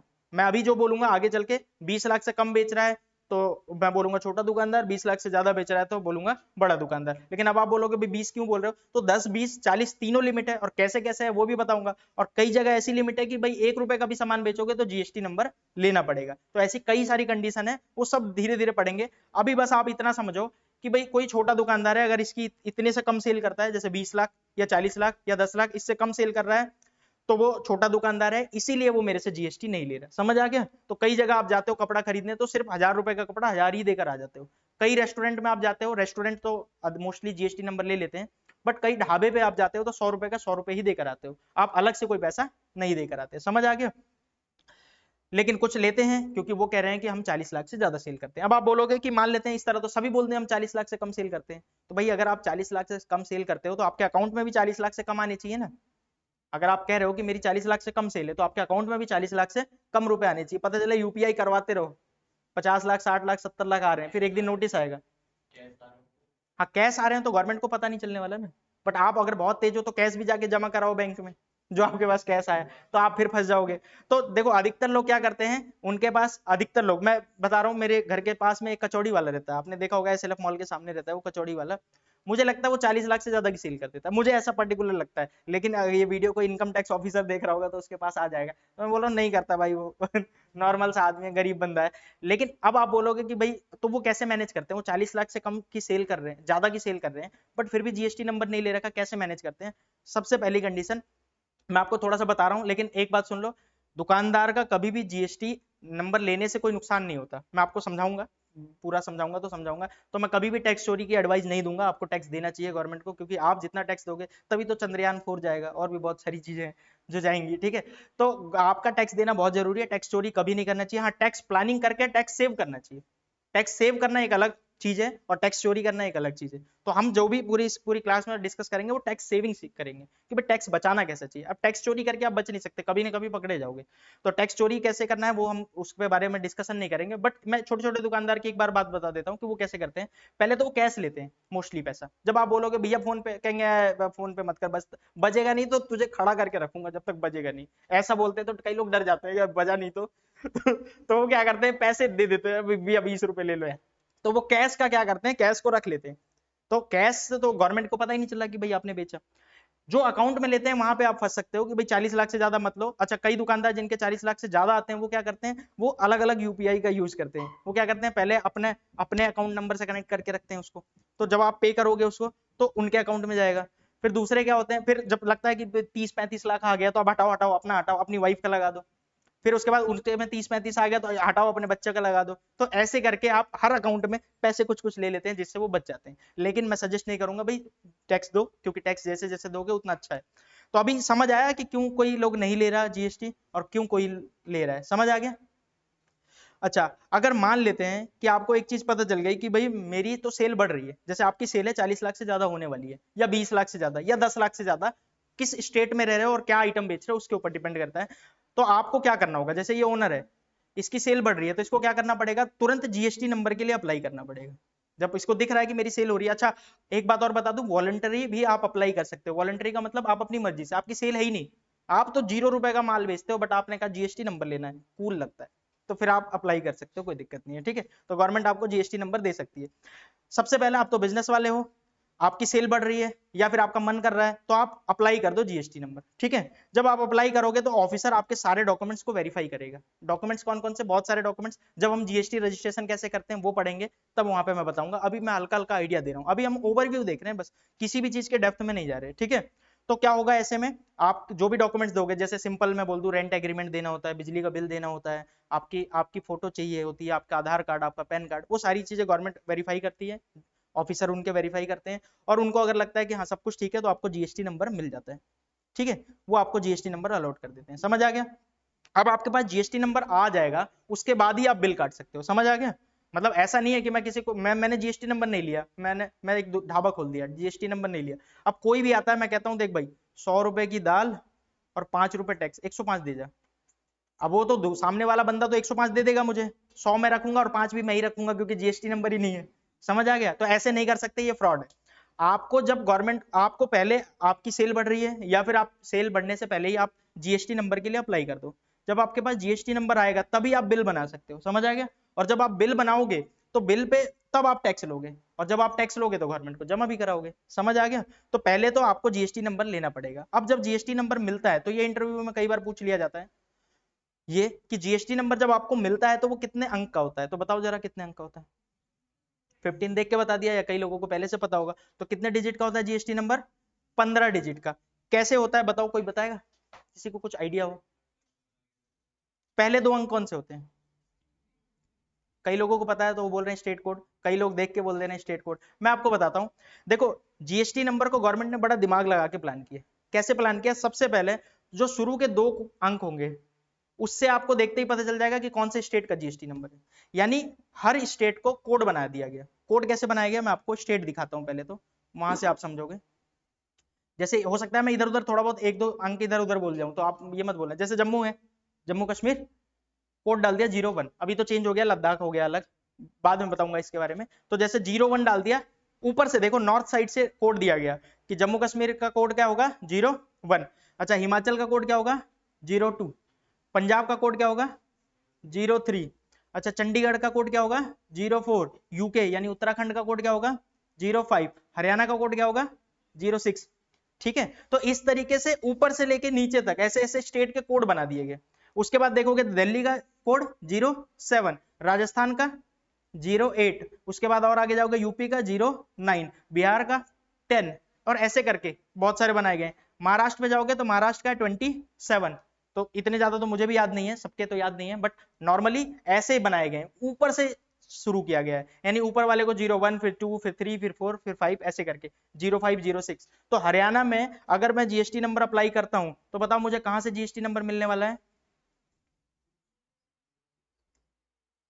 आपको जीएसटी नंबर मिलने वाला है 06 से। अगर मैं, मेरी मान लेते हैं बिजनेस दिल्ली में है और मैंने जीएसटी नंबर अप्लाई किया, तो कहां से जीएसटी नंबर मिलेगा, 07, समझ आ गया। तो हर स्टेट वाइज, अगर मैं राजस्थान में रहता हूं तो 08, अगर मैं मुंबई में रहता हूं महाराष्ट्र में, तो महाराष्ट्र का क्या मिलेगा मेरे को, 27, समझ आ गया। तो जीएसटी नंबर अप्लाई करने से पहले ही आपको पता होगा कि पहले 2 अंक कौन सा होगा। अच्छा, अगले 10 अंक कौन से होंगे, अगले 10 अंक आपका पैन नंबर होगा, एग्जैक्ट। अच्छा, इसका मतलब बिना पैन कार्ड के क्या आप जीएसटी नंबर के लिए अप्लाई कर सकते हो, नहीं। आपके पास जीएसटी नंबर तभी मिलेगा जब आप अपना पैन कार्ड लगाओगे। ठीक है, पैन कार्ड के साथ ही अप्लाई होता है। तो शुरू के 12 अंक तो मैं बता दूं ऐसे ही है, फिक्स है। 2 अंक आपका स्टेट कोड, अगला 10 अंक आपका PAN card as it is रहेगा, एज इट इज। और ये इंटरव्यू में पूछे जाते हैं, और कई लोगों से ये भी पूछा जाता है पैन कार्ड का कैसे, कितने डिजिट होते हैं, देख लो ध्यान से, और काम करते समय आपको बहुत जरूरत पड़ने वाली है। शुरू के 5 अंक अल्फाबेटिकली होते हैं, पता है ना पैन कार्ड के, आप अपना पैन कार्ड आज जाके देखना, तो शुरू के 5 अंक जो होते हैं अल्फाबेटिकली होते हैं, जैसे ABCD ऐसे करके, तो शुरू के 5 अंक होते हैं। उसके बाद अगले 4 अंक कौन से होते हैं, न्यूमेरिक। न्यूमेरिक मतलब उसमें नंबर होते हैं 1 2 3 4 ऐसा कुछ करके, आप अपना पैन कार्ड जाके आज मैच करना। और लास्ट अंक ये जो 10वां अंक होता है वो भी क्या होता है आपका, अल्फाबेटिकली। तो इस तरीके से आपका पैन कार्ड बना होता है। तो जब आप जीएसटी नंबर अप्लाई करोगे तो शुरू के 2 अंक आपके स्टेट कोड होंगे, अगले 10 अंक कौन से होंगे बताओ, आपका exact pan card, exact pan card. उसके बाद जो 13वां अंक होता है, 13वां अंक वो होता है एक स्टेट में कौन सा जीएसटी नंबर अप्लाई कर रहे हो। जैसे मान लेते हैं मैं हरियाणा में हूं, हरियाणा में मैंने पहली बार जीएसटी नंबर अप्लाई किया तो मेरे को यहां पे मिलेगा 1, ठीक है। हरियाणा में मैंने एक जीएसटी नंबर है मेरे पास और मैंने दूसरा अप्लाई किया हरियाणा में, तो मेरे को यहाँ पे जो कोड मिलेगा वो क्या होगा 2। और हरियाणा में अगर मैंने तीसरी बार अप्लाई किया जीएसटी नंबर, ध्यान रखना मेरे पास होने चाहिए 2 जीएसटी नंबर, चाहे मैंने बंद कर दिया हो बाद में, तो जब तीसरी बार अप्लाई करूंगा तो क्या मिलेगा 3। समझ आ गया। तो ये क्या होता है, number of registration in A state. एक स्टेट में आपने कौन सा वाला नंबर रजिस्ट्रेशन लिया है, पहली बार करोगे तो 1, दूसरी बार करोगे तो 2, तीसरी बार करोगे तो 3। एक चीज क्लियर कर दूं, पहली बार मान लेते हैं मैंने अप्लाई किया बट डॉक्यूमेंट गलत लगा दिए और रिजेक्ट हो गया, तो जब मैं दूसरी बार अप्लाई करूंगा तो पहला ही तो माना जाएगा, तो 1 ही आएगा। जब जीएसटी नंबर आएगा तो क्या माना जाएगा 1, जो पहली बार आएगा वो 1, जो दूसरी बार आपने दूसरा जीएसटी नंबर अप्लाई किया तो 2, तीसरा किया तो 3। एक पर्टिकुलर स्टेट में मान लेते हैं मेरी दुकान है एक दिल्ली में भी, एक दिल्ली में भी है और एक हरियाणा में भी है। तो जब मैंने पहले दिल्ली में अप्लाई किया था तो एक जीएसटी नंबर आ गया होगा, 07 से शुरू हुआ होगा, फिर मेरा पैन कार्ड, और फिर अंक कौन सा होगा 1। और फिर मैंने हरियाणा में जब अप्लाई किया तो फिर कैसे आया होगा 06 से, फिर मेरा पैन कार्ड, और फिर भी क्या होगा 1, क्योंकि एक पर्टिकुलर स्टेट में कौन सा नंबर आप अप्लाई कर रहे हो, हरियाणा में पहला है, दिल्ली में पहला है। समझ आ गया। अब आप बोलोगे मेरी दिल्ली में भी दुकान है और हरियाणा में भी दुकान है, क्या मैं एक जीएसटी नंबर से दोनों का काम नहीं चला सकता? बिल्कुल नहीं, आपको हर स्टेट में अलग अलग जीएसटी नंबर लेना पड़ेगा। वैसे इसके बारे में हम डिटेल में बात करेंगे, लेकिन मैं एक बात बता दूं, जीएसटी नंबर स्टेट वाइज होता है। तो आप हरियाणा में हो तो हरियाणा में आपने एक जीएसटी नंबर ले लिया, तो दिल्ली में अगर आपकी दुकान खुलेगी तो दिल्ली में आपको अलग जीएसटी नंबर लेना पड़ेगा। अगर फिर किसी और स्टेट में, आपने यूपी में खोल दी दुकान तो यूपी में अलग जीएसटी नंबर लेना पड़ेगा। समझ आ गया। तो हर स्टेट में आपको अलग अलग जीएसटी नंबर लेना पड़ेगा, पहली बात। अच्छा, अब आपके मन में एक बात आएगी, मान लेते हैं हरियाणा में ही मेरी 4 दुकान है, फिर ये हरियाणा है, हरियाणा के अंदर में मेरी 4 दुकान है, फिर अब आपके पास यहाँ पे चॉइस है, चारों दुकान को एक जीएसटी नंबर से चला सकते हो। इसके बारे में वैसे डिटेल डिस्कशन आगे चल के हम करेंगे, बट मैं हल्का हल्का आइडिया दे रहा हूँ, क्योंकि कुछ लोगों को जो थोड़ी थोड़ी नॉलेज होती है ना, तो वो बड़ी दिक्कत देती है। वो कहते हैं कि भाई लग रहा है इनको खुद ही नहीं आता होगा तभी ठीक से नहीं बताया हमें, तो इसीलिए मैं थोड़ा थोड़ा एडवांस में जाके बता रहा हूँ। बाकी हर चीज की डिस्कशन डिटेल में अलग से होगा, ठीक है। रजिस्ट्रेशन जब हम पढ़ेंगे तो उसका डिटेल में, मैंने बताया ना रजिस्ट्रेशन कैसे करना है, तो जब मैं उस पॉइंट पे आऊंगा तो वहां पे डिटेल में डिस्कशन करूंगा कि कब कब कहां कहां जीएसटी नंबर लेना है। बट थोड़ा थोड़ा आइडिया दे रहा हूँ। अगर आप हरियाणा में आपकी 4 दुकानें हैं तो आपकी चॉइस है, 4 दुकान में 4 जीएसटी नंबर ले लो, चलेगा। चारों दुकान का एक जीएसटी नंबर से भी काम कर सकते हो, चलेगा। आप हरियाणा में आपकी 100 दुकान है, 100 पे एक जीएसटी नंबर चला सकते हो, हाँ, एक जीएसटी नंबर से आप 100 दुकान चलाओ, 200 दुकान चलाओ, कोई मना नहीं है, लेकिन एक स्टेट में ही होनी चाहिए। अगर आपकी एक दुकान हरियाणा में है, एक दुकान दिल्ली में है, तो आपको 2 जीएसटी नंबर लेना पड़ेगा, क्योंकि दोनों स्टेट अलग अलग हो गया। समझ आ गया मैं क्या कह रहा हूं? यानी कि हर स्टेट में आपके पास जितनी दुकान होगी, हर स्टेट में एक जीएसटी नंबर तो आपको लेना ही पड़ेगा, हर स्टेट में एक जीएसटी नंबर। क्लियर हुआ पॉइंट मैं क्या कहना चाह रहा हूँ? पक्का? चलो एक क्वेश्चन पूछता हूं आपसे, आप बताना मुझे। मान लेते हैं मेरी दिल्ली में है 2 दुकान और हरियाणा में है 5 दुकान। अब बताओ मुझे कितने जीएसटी नंबर लेने पड़ेंगे? कम से कम 2। कम से कम 2 क्यों? एक दिल्ली के लिए अलग लेना पड़ेगा और एक हरियाणा के लिए अलग लेना पड़ेगा। अच्छा बताओ जरा, दिल्ली में एक जीएसटी नंबर से दोनों दुकान चला सकता हूं? हाँ, अगर मैं चाहूं 2 जीएसटी नंबर ले लूं तो मिल सकता है। पहले गवर्नमेंट ने रेस्ट्रिक्शन लगा रखी थी कि भाई, पहले नहीं देती थी गवर्नमेंट कि भाई एक स्टेट में एक ही चलाओ ना, क्यों इतना नौटंकी कर रहे हो। बट अभी पहले गवर्नमेंट बोलती थी अगर दोनों दुकान अलग अलग है, जैसे एक कपड़े की दुकान है आपकी और एक मोबाइल की दुकान है, तो आप 2 ले लो, क्योंकि दोनों बिजनेस अलग है। ये पहले होता था। अब गवर्नमेंट ने कोई ऐसे रूल नहीं रख रखे, आपकी जितनी मर्जी उतने जीएसटी नंबर लो, अलग अलग दुकान होनी चाहिए। मतलब अगर 2 बिजनेस है आपका तो सेम तरह का बिजनेस हो, दोनों में आप कपड़े ही बेचते हो, तो भी आप चाहो तो दोनों जीएसटी नंबर, 2 जीएसटी नंबर ले सकते हो, कोई रेस्ट्रिक्शन नहीं है। समझ आ गया? तो एक जीएसटी नंबर से भी चला सकते हो दिल्ली वाले, और 2 जीएसटी नंबर भी ले सकते हो, वो आपकी चॉइस है। अब बताओ हरियाणा में कितने लेने पड़ेंगे? बिल्कुल आपकी चॉइस है, एक लेना एक लो, 5 लेना 5 लो। अच्छा 2 से काम चला सकता हूँ, 2 से 2 जीएसटी नंबर। हाँ ऐसा हो सकता है आप कह रहे हो इस 2 दुकान के लिए एक जीएसटी नंबर ले लिया, इन 3 दुकान के लिए अलग से एक जीएसटी नंबर ले लिया, आपकी मर्जी है। बट मिनिमम आपको 2 तो लेने ही पड़ेंगे, एक हरियाणा में और एक दिल्ली में। समझ आया मैं क्या कहना चाह रहा हूँ? पक्का? इतनी चीजें अगर आपकी क्लियर हैं तो कोई डाउट है तो पूछ लो। आज मैं आगे नहीं बताऊंगा, क्योंकि ऐसा ना हो कि बहुत ज्यादा दिक्कत हो जाए आपको, बहुत ज्यादा चीजें सुनने लगोगे तो फिर आप परेशान भी हो जाओगे। ठीक है, तो एक शॉर्ट रिवीजन और क्लास हम ऑफ करेंगे। इसी बीच में अगर आपका कोई डाउट होगा तो आप पूछ सकते हो, रिकॉर्डिंग में ही आ जाए ताकि डाउट्स, और अगर किसी का कोई डाउट नहीं है तो कोई दिक्कत नहीं, हम क्लास ऑफ कर देंगे। ठीक है, मैं एक बार सिंपल वर्ड में बोलूं, आज हमने टेक्स्ट पढ़ना शुरू किया। डिटेल में पढ़ रहे हैं या शॉर्ट शॉर्ट में? तो अभी शॉर्ट में पढ़ रहे हैं, आगे चल के डिटेल में पढ़ेंगे। अभी मैंने आपको बताया कि भाई इंडिया में टैक्स की जरूरत है, और इंडिया में क्या, हर कंट्री में टैक्स की जरूरत है। अब आप बोलोगे दुबई तो नहीं लेता टैक्स, दुबई इनकम टैक्स नहीं लेता, दूसरे तरह के टैक्स लेता है। पता है ना, ये बात तो सबको पता थी कि नहीं? दुबई इनकम टैक्स नहीं लेता और दूसरे तरह के टैक्स लेता है। और कई लोग, कई जानकार होते हैं जो इंडिया में बहुत बड़े बड़े इकोनॉमिस्ट हैं, वो कहते हैं इंडिया में भी इनकम टैक्स बंद कर देना चाहिए।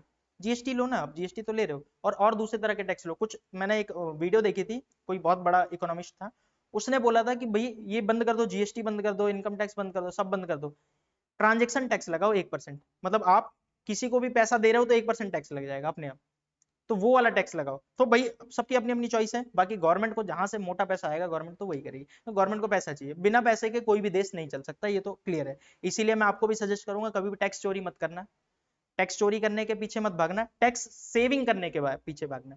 टैक्स सेविंग करना होता है प्लानिंग करके, मतलब आप प्लान करो अच्छा अच्छा, ठीक है, जो रूल्स हैं उन रूल को फॉलो करते हुए आप टैक्स बचाओ जितना ज्यादा। यही काम तो होता है चार्टर्ड अकाउंटेंट का, यही काम होता है। आप हमारे पास आओगे, आप अपनी रिटर्न खुद से भरोगे, ज्यादा टैक्स पे कर दोगे। आप हमारे पास आओगे तो हम रूल्स के हिसाब से आपका टैक्स कम भरवाएंगे, रूल्स के हिसाब से, ध्यान रखना, प्रॉपर प्लानिंग के साथ, ताकि कल को कोई नोटिस ना आए। समझ आया? इसीलिए ज्यादातर लोग सीए के पास भागते हैं अपनी रिटर्न भराने के लिए। बट आप अपनी नॉलेज लो ना, आप उतनी नॉलेज लो, आप लोगों का टैक्स बचाओ और आप लोगों से चार्ज करो। चलो, बाकी सीए तो आपको पता ही है कि टॉप लेवल पे आ जाते हैं। अब आप अकाउंट टैक्स की बात कर रहे हो तो सबसे ऊपर कौन है? सीए है, ठीक, उसके बाद और कोई आते हैं। बट हाँ बिल्कुल, आप उतनी नॉलेज लो, आप आगे बढ़ो। तो इंडिया में टैक्स की, इंडिया में हर जगह टैक्स की जरूरत है, इसी वजह से हम टैक्स देते हैं। 2 तरह के टैक्स होते हैं, डायरेक्ट और इनडायरेक्ट, इसमें कोई दिक्कत नहीं होगी। डायरेक्ट यानी कि जीएसटी, सॉरी, डायरेक्ट यानी कि इनकम टैक्स, और इनडायरेक्ट यानी कि जीएसटी। अगर मैं जीएसटी की बात करूं तो जीएसटी में गुड्स पे भी टैक्स लगता है और सर्विस पे भी टैक्स लगता है। अगर आप बोलो कि कब क्या लगता है, तो देखो हर आइटम के रेट फिक्स कर दिए गए हैं कि भाई इस पे इतना टैक्स लगेगा, इस पे इतना टैक्स लगेगा। आप वो आइटम इंडिया में बेचोगे तो आपको टैक्स देना पड़ेगा। कितने तरह के टैक्स? 3 तरह के वैसे देखा जाए तो सीजीएसटी, एसजीएसटी और आईजीएसटी। कब सीजीएसटी एसजीएसटी लगता है? जब हम सेम स्टेट, लेकिन उसको बोलते क्या है, सेम स्टेट को बोलते क्या है? Intra state. अच्छा, जब हम दूसरे स्टेट में बेचते हैं तो क्या लगता है? आईजीएसटी। और उसको क्या बोलते हैं? Inter state. यहां तक तो कोई दिक्कत नहीं। अब उसके बाद मैंने एक पॉइंट छोड़ दिया है, वो अगली क्लास में कवर करेंगे। फिर मैंने बोला भाई आप तो बड़ी देर से चिल्ला रहे थे जीएसटी जीएसटी, हम तो खुद से मेरी आप में से खुद की कई लोगों की दुकान होगी, और वो जब से सुन रहा होगा वो कह रहा होगा मैं तो नहीं लगाता जीएसटी। तो रीजन क्या है? क्योंकि आप छोटे हो, हाइट में नहीं, सेल, जो आपकी जो सेल है वो कम है, जिसकी वजह से आपको गवर्नमेंट ने क्या बोल रखा है कि भाई आप बच जाओगे, कोई दिक्कत नहीं। अच्छा, लिमिट कैसे देखी जाती है, कब छोटा माना जाएगा? 10, 20, 40। अब भाई कब 10 लाख, कब 20 लाख, कब 40 लाख, वो हम डिस्कशन डिटेल में बाद में करेंगे। बट मैंने आपको हल्का सा आइडिया दे दिया। आप हरियाणा में रहते हो, आप दिल्ली में रहते हो, आप गुजरात में रहते हो, इन सब जगह जो रेट है वो है 20 लाख फॉर सर्विस और 40 लाख फॉर गुड्स। लेकिन इसकी कुछ कंडीशन है, जैसे अब मैं नहीं बताऊंगा, क्योंकि आप जैसे जैसे बताऊंगा उतना कंफ्यूजन बढ़ेगी, तो हम वो डिटेल डिस्कशन बाद में ही करेंगे। तो अभी ये बात समझ आ गया, इतनी पॉइंट तो क्लियर हो गया। और अगर आपको जीएसटी नंबर चाहिए तो आप कैसे अप्लाई करते हो? अच्छा, ये पूरा बताया ही नहीं मैंने आपको 13 अंक तक ही बताए थे, उसके आगे मैं बोलना भूल गया, अभी मैं बता देता हूँ, कोई नहीं। जब आप जीएसटी नंबर अप्लाई करते हो तो टोटल कितने अंक मिलते हैं आपको? 15 डिजिट का, जिसमें से शुरू के 2 डिजिट कौन से होते हैं? आपका स्टेट कोड। कैसे स्टेट कोड डिसाइड किया गया पता चल गया होगा आपको, भी सबसे ऊपर से लेके नॉर्थ से लेके देखा गया है। उसके बाद दूसरा क्या है, अगले 10 अंक कौन से होते हैं? आपके पैन कार्ड वाले, 13वां अंक कौन सा होता है? एक पर्टिकुलर स्टेट में आपने कौन सा जीएसटी नंबर अप्लाई किया, पहला, दूसरा, तीसरा, ऐसे। और लास्ट के 2 अंक जो होते हैं वो रेंडमली होते हैं, कुछ भी आ जाते हैं, मतलब कुछ भी, जो भी 15 अंक होते हैं। यानी आज मान लेते हैं मैं जीएसटी नंबर अप्लाई कर रहा हूं, तो मुझे शुरू के 13 अंक तो पता ही होंगे, बस लास्ट के 2 अंक देखना है कि भाई क्या देती है गवर्नमेंट। शुरू के 13 अंक फिक्स रहेगा। कौन सा? पहला स्टेट कोड मेरा, मैं हरियाणा में रहता हूं तो 06। अगला मेरा पैन कार्ड का 10 नंबर एग्जैक्ट होगा। 13वां 1 ही आना है क्योंकि मैं पहली बार अप्लाई करूंगा। 14वां 15वां मुझे नहीं पता क्या आएगा, बस वो पता चल जाता तो फिर मेरे को जीएसटी नंबर अप्लाई करने से पहले ही पता होता कि मेरा क्या जीएसटी नंबर आने वाला है। लेकिन अभी नहीं पता होता, लास्ट के 2 अंक कुछ भी आ सकते हैं। समझ आ गया? रैंडमली कुछ भी बढ़ाते हैं। तो इतने ही डिस्कशन आज के लिए काफी है। कोई डाउट है पूछो, नहीं तो हम क्लास ऑफ। बोलो भाई, ऑफ कर दो। डन।